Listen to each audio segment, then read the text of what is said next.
En la historia se registra la derrota de la entidad sionista a manos de la resistencia libanesa de Hezbollah, luego de que en el año 2006, y tras 33 días de guerra, y con un régimen israelí provisto de fuerzas y armamento de última generación, no fuera suficiente para derribar la moral de los libaneses. Todo terminó un 11 de agosto con una resolución de la ONU, la número 1701, que exigió a Israel a salir completamente del territorio libanés sin condición alguna que fuese favorable a los objetivos que plantearon en su campaña de agresión. Desde la propia voz de Seyed Hassan Nasrallah, el secretario general de Hezbollah del Líbano, este conflicto bélico marcó el decrecimiento del poder de disuasión del régimen israelí y la no concreción del plan de Estados Unidos para un nuevo arquetipo de Asia Occidental, es decir, un nuevo mapa. Dos factores que tras 17 años no ha podido cambiar Tel Aviv, ni siquiera con sus continuos ataques ni hostilidades.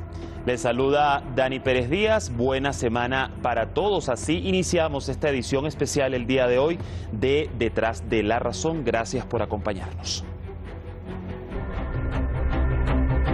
Hace 17 años el régimen israelí lanzó una guerra total contra el Líbano, un pequeño país de Asia Occidental vecino de los territorios palestinos ocupados.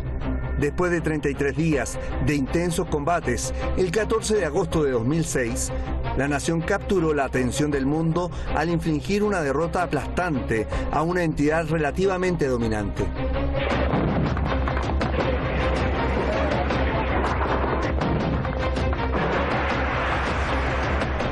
Desde el comienzo de su agresión contra el Líbano, el ejército israelí llevó a cabo una serie de masacres devastadoras contra civiles, matando a un gran número de niños, mujeres y ancianos. Sin embargo, no pudieron torcer la mano de la resistencia. Los combatientes de Hezbollah del Líbano destruyeron la ilusión de invencibilidad del régimen y cambiaron las ecuaciones de poder.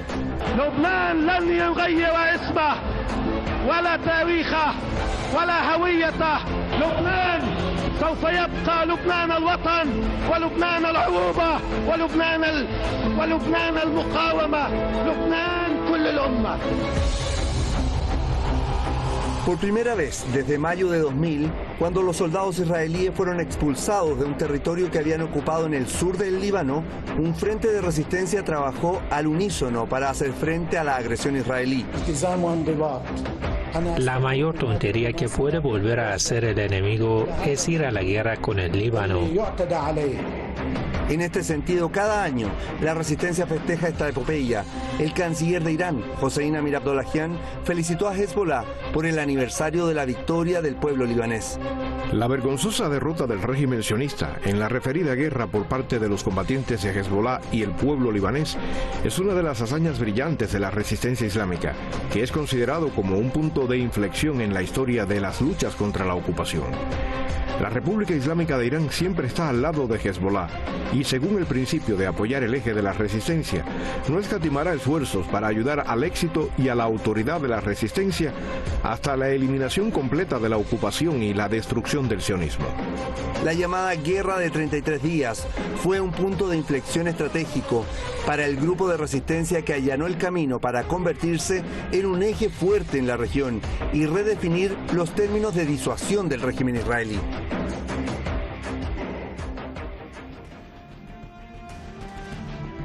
Allí teníamos entonces pues un compendio de los hechos de cómo se dio esta llamada guerra de los 33 días y que hace parte de esta edición especial el día de hoy de Detrás de la Razón, cuando además estamos esperando el discurso pues a propósito de esta significativa fecha del secretario general de Hezbollah del Líbano, Seyed Hassan Nasrallah. Gracias al equipo de redacción y producción por este material y archivo.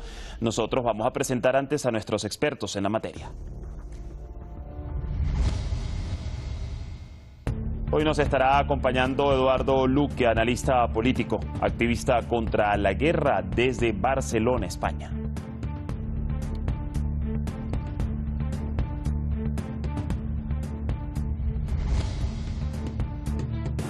Y más adelante se incorporará al análisis Nicola Hadwa, analista internacional, profesor de Economía Política desde Valparaíso, en Chile.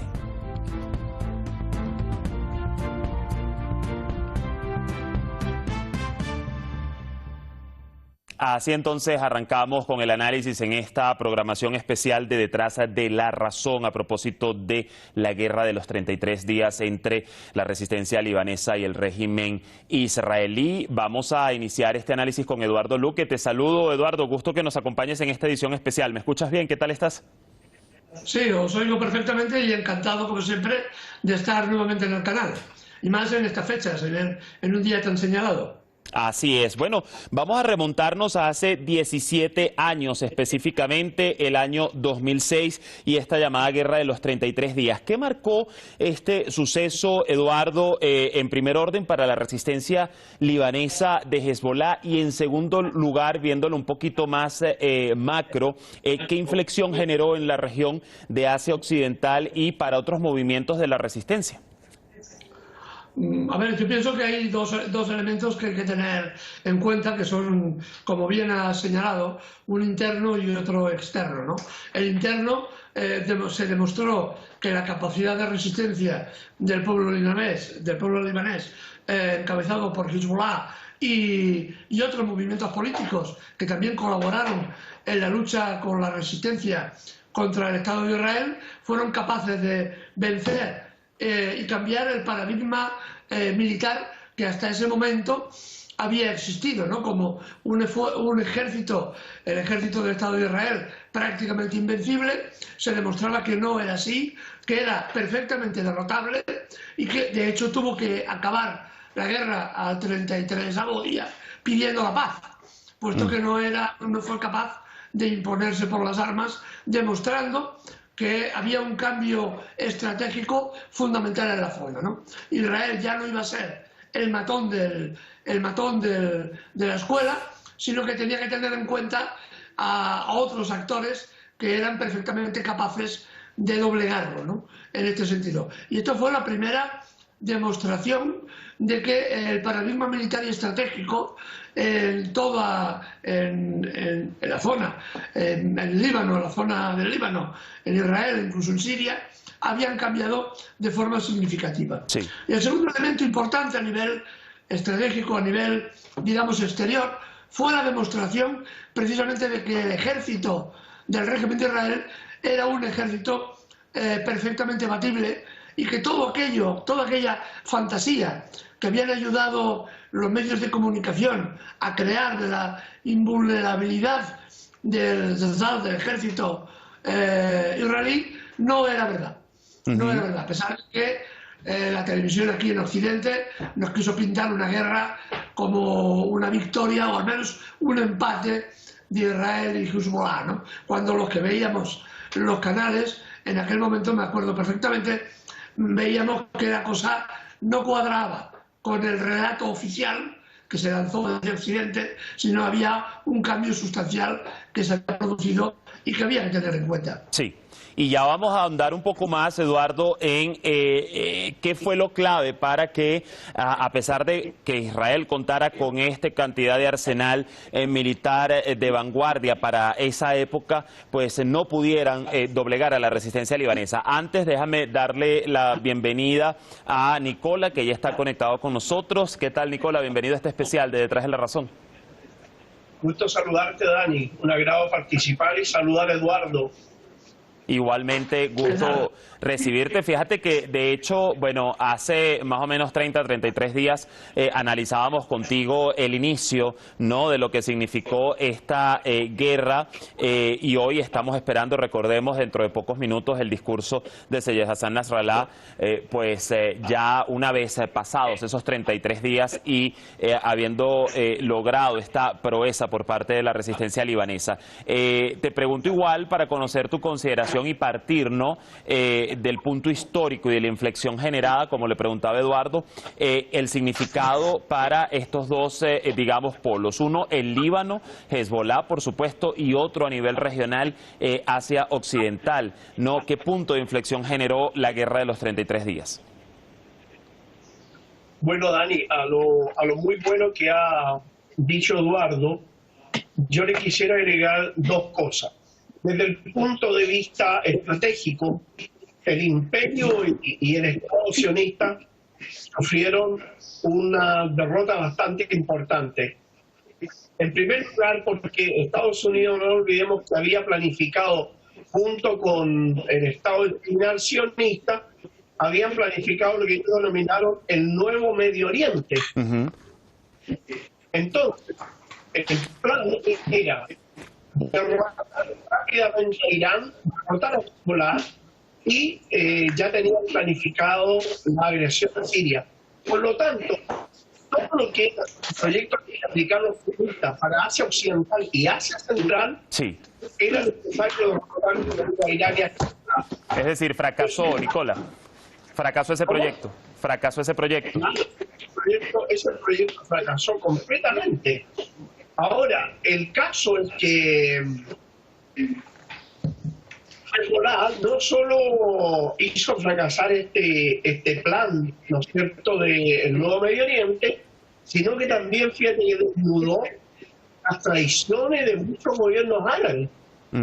De hecho, muchos gobiernos colaboraron con la inteligencia israelí, colaboraron con Estados Unidos, complotaron contra Hezbollah, le dieron información de inteligencia al Estado criminal para que pudiera derrotar a Hezbollah. Pero esa derrota, que bien decía Eduardo, la derrota del mito de la invencibilidad del ejército de Israel, fue doblemente más importante, porque no lo derrotó un ejército regular, lo derrotó Hezbollah. Y es Hezbollah quien surge como un tremendo actor en todo lo que hace occidental, Dani.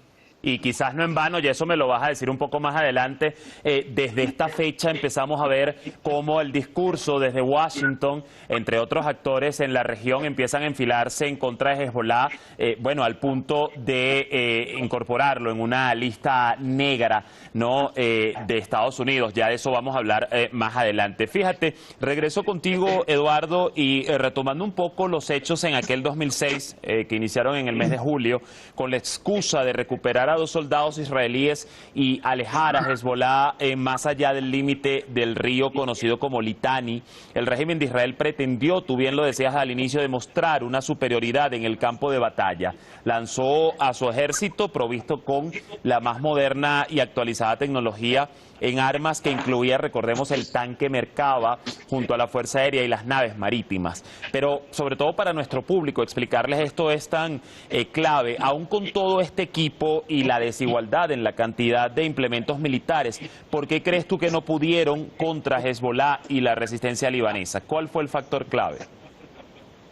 Yo pienso que hay 2 factores que son fundamentales en una guerra, y es por parte de los contendientes. Si uno de los contendientes es capaz de unir a todas las fuerzas bajo una causa justa, es capaz de unir a todas las fuerzas de la población en su entorno, es muy difícil de doblegar un ejército que tiene esta base social. El Estado de Israel pensaba que Hezbollah no tenía este apoyo social, que era un ejército mediocre, que no tenía apoyo social y que sería, bueno, poco menos que un paseo militar el conseguir los objetivos que se proponían. Básicamente, acercarse a Tiro y Sidón y, por otra parte, quedarse con las reservas de agua de la zona del río Litani, ¿no? Estos fueron los grandes objetivos tácticos, diríamos, ¿no? Pero ¿qué se encontraron? Se encontraron con una resistencia feroz, con una unidad de resistencia, porque en algunas de las visitas que hice al Líbano no hace demasiado tiempo, me comentaban algunos combatientes de aquella época que precisamente se produjo una unión entre las tropas de Hezbollah e incluso sectores laicos que participaron en la lucha contra el Estado de Israel por amor a su propio país, y esto es lo que le da el sentido a una guerra de resistencia, y que aunque este ejército sea más pobre militarmente, que eso vamos a discutirlo ya, es capaz de doblegar al ejército de Israel. Pongamos por caso, hay un dato que es importante en la época. En aquella época el Estado de Israel tenía 5 divisiones de carros de combate, que se pensaba, efectivamente, como tú dices, el Merkava, que era el mejor carro de combate del mundo, y los milicianos de Hezbollah demostraron fehacientemente que no era así, que era un carro perfectamente vulnerable y que ardía igual que los demás carros de combate. Es decir, y no se necesitaron grandes misiles hiper sofisticados. El RGP-7 capaz de destruir los famosísimos blindados israelitas, que desde entonces ya no tienen esa aureola de tanques invulnerables, ¿no? Incluso la aviación, que había sido el elemento disuasivo fundamental en la zona hasta ese momento, quedó, digamos, muy tocada, puesto que no pudo acabar con la capacidad de respuesta asimétrica de los cohetes de Hezbollah, ¿no? Que durante todos los 33 días bombardeaban también en cualquier lugar del territorio israelí, alcanzaban cualquier lugar. Por lo tanto, tenemos las dos variables unidas. Uno, la primera, la unidad del pueblo de libanés en torno a Hezbollah y a los combatientes que le ayudaban, incluso del Partido Comunista Libanés, me consta que también participaron en aquel momento.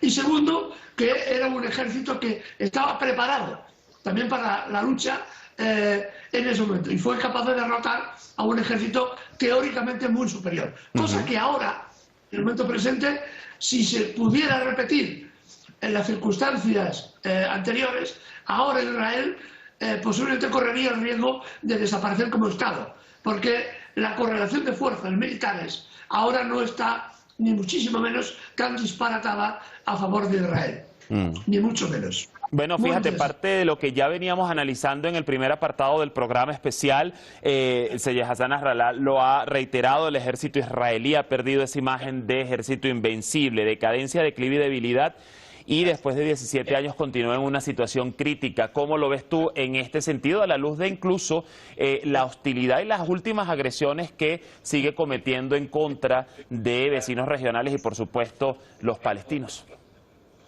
Es una evidencia que ya muchos analistas estábamos afinando en este sentido, y que las palabras del secretario general de Hezbollah precisamente de alguna forma nos rubrica, ¿no?, lo que veníamos diciendo, ¿no? La debilidad del ejército israelí es evidente desde el 2006 hasta el momento presente, y hay un elemento que ha apuntado el secretario general de Hezbollah que es importante, ¿no? Cómo Israel prácticamente sus acciones militares están basadas en el uso de la aviación, y procura en la menor medida posible hacer intervenir las tropas de infantería. ¿Por qué? Porque la aviación de momento tiene las defensas antiaéreas de Hezbollah no son suficientemente efectivas todavía para abatir los aviones israelitas, pero en cambio una penetración vía terrestre en territorio palestino o en el territorio libanés es enormemente costosa, como hemos visto últimamente en los intentos de penetrar en Jenin y en algunas otras localidades palestinas, ¿no? Eso demuestra la debilidad del ejército israelí, que ya no puede, como antaño, hacer prácticamente lo que quisiera, ¿no? Ahora sabe que cualquier penetración vía terrestre puede ser una penetración muy costosa militarmente, y evidentemente los políticos tienen un miedo atroz a que se les vea todavía más la debilidad de su ejército, ¿no? Así que lo que vemos son acciones de parte de colonos fascistas que matan a civiles indefensos, o el uso masivo de la aviación, ¿no? En cambio, Israel procura no intervenir directamente en el territorio, y esto es evidencia de la debilidad de un ejército. Fíjate que de hecho llama la atención, y esto lo decía Seyed Hassan Nasrallah, cada año el régimen israelí hace maniobras, por supuesto ataques con el frente interno, a ver si ya están listos, si ya son capaces de sostener un conflicto bélico, y pues ellos mismos se dan cuenta que no, han perdido incluso el factor de la confianza y entre sus propias fuerzas. Esto lo ha reiterado Seyed Hassan Nasrallah. Pero fíjate que hay otro punto, Eduardo, que me gustaría preguntarte antes de que el tiempo se nos agote, pues el líder de Hezbolá del Líbano empezaba hablando y refiriéndose a ese 14 de agosto del año 2006, cuando la declaración de cese al fuego se emitió desde la ONU, que aun cuando Israel tuvo que acatar, no se comprometió y de hecho condenaba el uso de las bombas racimos, que para ese momento también fueron severamente condenadas. Pero Nasrallah hablaba de que los libaneses, luego de esta declaración de cese al fuego, regresaron a sus casas y que esa firmeza del pueblo la aplaudió. De hecho, se vio a pesar de la destrucción de sus casas y sus tierras allí en el sur. Yo te pregunto, luego de haber visto todo esto y, por ejemplo, tras haber utilizado el condenado fósforo blanco, que además, recordemos, está prohibido en la Convención de Ginebra, cuando recordamos este tipo de atrocidades por parte de Israel y que incluso hoy se siguen cometiendo, nos muestra ese grado de impunidad que se ha, digamos, establecido en el tiempo para con el régimen sionista, se ha normalizado durante tantas décadas. Sí, evidentemente, esto es una de las enseñanzas de todo este procedimiento, que de cómo las Naciones Unidas, la ONU, ha perdido progresivamente influencia política en este periodo, ¿no? Por más que ha sancionado de boca, de texto, haciendo una declaración más o menos formal contra algunas de las barbaridades que sistemáticamente hace Israel, utilización de bombas de fósforo blanco, que está prohibido, bombas de fragmentación que están diseñadas especialmente para que los niños las cojan y los mutilen, etcétera. Entonces vemos como a nivel internacional la ONU carece ya de absoluta legitimación, realmente, porque emite comunicados y evidentemente no está dispuesto a cumplirlos, ¿no? Y esto es una de las evidencias que tenemos, y da esto incrementa el peligro de guerra en otros lugares del mundo, ¿no? Porque no hay un organismo que vele por la paz. La ONU se creó con esa idea, con velar por la paz, y ahora vemos que lo único que hace es apoyar a los grandes en detrimento de los pequeños, ¿no? Estamos viendo calla frente a las barbaridades del Estado de Israel o los crímenes de Estados Unidos, y en cambio intenta castigar a los que son pequeños por el mero hecho de defenderse, ¿no? Ya. Eduardo, te quiero agradecer enormemente por acompañarnos hoy en este programa especial y en este análisis. Hasta una próxima oportunidad. Muchas gracias y hasta la próxima.